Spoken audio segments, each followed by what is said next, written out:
नमस्कार, विंध्या टाइम्स में आपका स्वागत है। नया जिला मऊगंज और अब विधानसभा चुनाव हैं।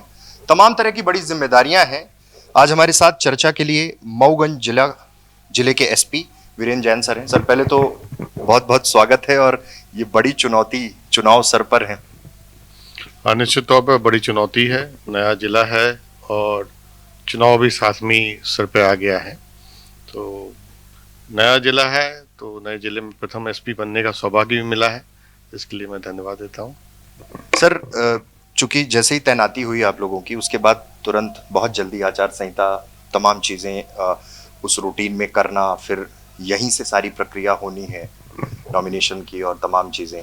कैसा कोऑर्डिनेशन और किस तरह के मेन चैलेंजेस हैं नए डिस्ट्रिक्ट में? नए डिस्ट्रिक्ट में सबसे मेन चैलेंज है कि यहाँ पर जो ऑफिस है अभी पूरा स्थापित नहीं है। सभी शाखाएं जो पुलिस अधीक्षक कार्यालय की हैं वो भी वर्किंग नहीं है। जैसे डीएसबी होना चाहिए, इलेक्शन सेल होना चाहिए, पुलिस लाइन होनी चाहिए, ट्रैफिक थाना होना चाहिए, महिला थाना होना चाहिए, साइबर सेल होना चाहिए। तो ये सब चीज़ों की कमी की वजह से यहाँ पर जो जितनी अच्छी गति से विवेचना होनी चाहिए थी, जांच होनी चाहिए थी या शिकायतों का निराकरण होना चाहिए, वो नहीं हो पा रहा है। दूसरा, जो अभी चुनाव आने से फोर्स की बहुत कमी महसूस हो रही है, क्योंकि नाके सब जगह ऑपरेट कर रहे हैं।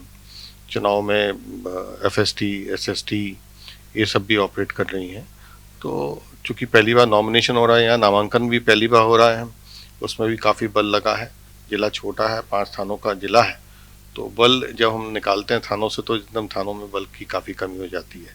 तो ये सब चैलेंजेस हैं जो धीरे धीरे अब ठीक किए जाएंगे। सर, एक बड़ी चुनौती ये हो जाती है कि आपके इस जिले से उत्तर प्रदेश की सीमाएं लग जाती हैं और सीमा उत्तर प्रदेश की लगने के कारण वहाँ पर निगरानी रखना, क्योंकि इलेक्शन के दौरान बहुत सारी गतिविधियाँ बाहर से भी संचालित हो जाती हैं, तो चूंकि बल भी कम है, तो इन सब चीज़ों को कैसे मैनेज कर रहे हैं? क्योंकि अभी स्टार्टिंग फेज में वो एक वार्म अप जैसा हो जाता है और फिर सब चीज़ों को इम्प्लीमेंट करना है, क्योंकि अब सीधे चुनाव ही। निश्चित तौर पे ये बड़ा चैलेंज है और हमारी मिर्ज़ापुर से और प्रयागराज से उत्तर प्रदेश के 2 जिलों से बॉर्डर लगती है। एक तो एनएच है जो मिर्ज़ापुर से लगता है, इसमें काफ़ी ज़्यादा ट्रैफिक है।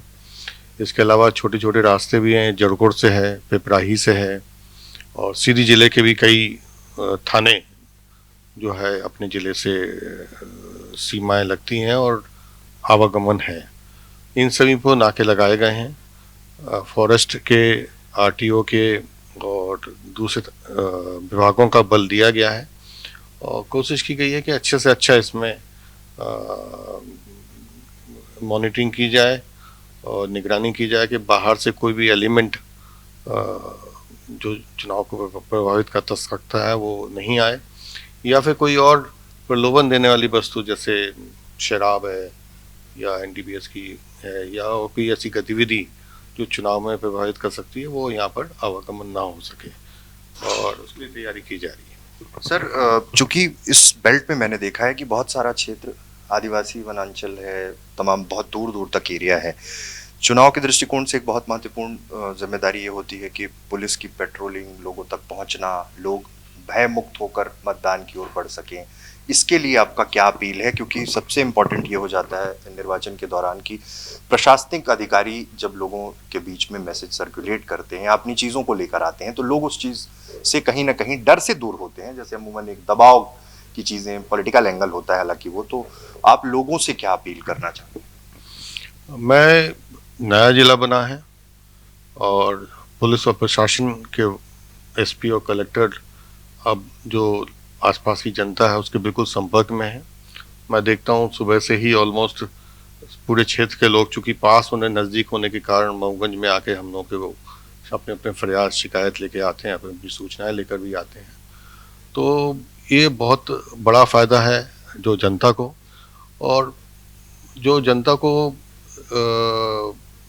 निष्पक्ष होकर और निर्भीक होकर वोट देना चाहिए, क्योंकि अब हमने देखा जो दूर यहाँ से यदि दूर माना भी जाए तो हाटा क्षेत्र जो आप बनांचल क्षेत्र बता रहे हैं और पिपराही क्षेत्र, ये थोड़ा सा दूर है अभी। बाकी सब तो 15-20 किलोमीटर के डिस्टेंस पे ही है। बहुत अच्छी रोड्स हैं तो बहुत अच्छा ईजिली अप्रोच है। इन जगहों पे हमने स्ट्रेंथन भी कर दिया है। वहाँ पे चौकी प्रभारी वगैरह सभी बल भी ज़्यादा दे दिया है, नए पद स्थापनाएँ की गई हैं, बल ज़्यादा दिया गया है, पेट्रोलिंग भी ज़्यादा करवा रहे हैं। हमको सीआईपीएफ की जो कंपनी मिली है वो लगातार वहाँ पर फ्लैग मार्च कर रही है, जिससे कि लोगों को एक भयमुक्त वातावरण मिल सके। और अपील भी यही है कि बिल्कुल भयमुक्त होके और निर्भीक होके वोट डालने अवश्य आएँ और ना ही किसी के डराने से या प्रलोभन में ना आए।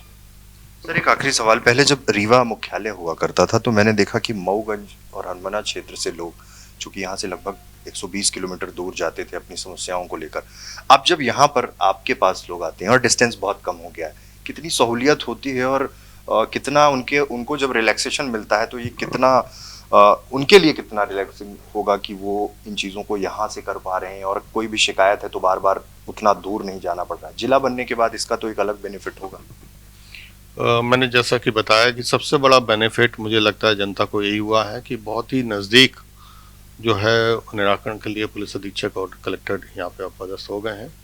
और जिस ढंग से फरियादी आ रहे हैं तो उस ढंग से लगता है कि काफ़ी ज़्यादा उनको उम्मीद भी है, अपेक्षाएं निश्चित तौर पे नए ज़िले बनने के पास काफ़ी है। और पूरा ज़िला ही बड़ा नज़दीक है तो लोगों को बहुत ही ज़्यादा सहूलियत है। दूसरा, हमारे पास छोटा सा ज़िला होने के कारण समय भी है, पूरा पर्याप्त समय है, प्रत्येक फरियादी को हम सुन सकते हैं, उनके निराकरण का पूरा प्रयास करते हैं। तो हमारे साथ वीरेंद्र जैन सर थे, जिन्होंने बताया कि नया जिला बनने के बाद जो लोग यहाँ से अमूमन पहले रीवा की दौड़ लगानी पड़ती थी, कहीं कहीं 100 किलोमीटर 120 किलोमीटर दूर उनको जाना पड़ता था, अब मऊगंज जिला बनने के बाद यहाँ पर प्रशासनिक अधिकारियों की तैनाती के बाद उन लोगों को सहूलियत हो रही है। नॉमिनेशन फाइल हो रहे हैं मऊगंज में। चुनौतियां बड़ी हैं, चुनौतियां इसलिए बड़ी हैं क्योंकि कहीं ना कहीं संसाधन अभी इतना जल्दी मुहैया कराना संभव नहीं हो पा रहा। नया दफ्तर तैयार होना है, नए ऑफिसेज बनने हैं और वहां पर फिर जब सब प्रशासनिक अधिकारी बैठकर काम करेंगे तो निश्चित रूप से मऊगंज एक नई ऊंचाइयों को छुएगा। बहुत बहुत धन्यवाद।